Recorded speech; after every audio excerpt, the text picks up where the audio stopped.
A group of Alabama lawmakers have studied the way state funds are dispersed in K-12 public education. A draft report with 3 options was discussed, which included sticking with the current formula, going to a student-weighted formula, or creating a hybrid mechanism. ABC 3340's Aaron Wise explains why several members believe the hybrid formula may be the best option for now.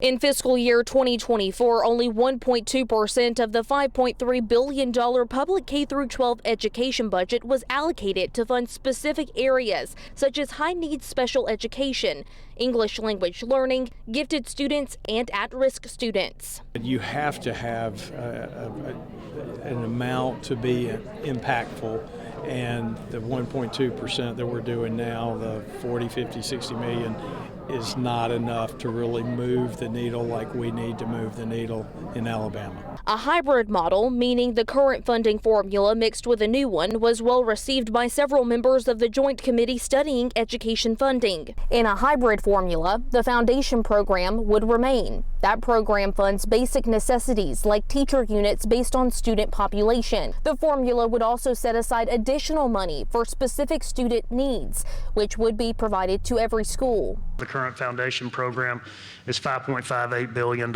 You could add 60 on top of that and direct that entirely toward student-weighted items. To allocate money for a student-weighted item, per pupil funding would come into play. Alabama's per pupil funding is $7,600. If you did a weight of 10% for EL or, any of the other items that we discussed, 10% would be an additional $760 on top of that $7,600. A must for several committee members, new accountability and transparency measures. They want proof the money is being used the way it's intended to, and to see results that show improved student outcomes.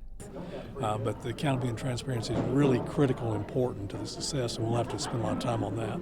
Lawmakers stress that none of the options that they've discussed attempt to control local tax revenue provided to school districts. In Montgomery, Aaron Wise, ABC 3340 News.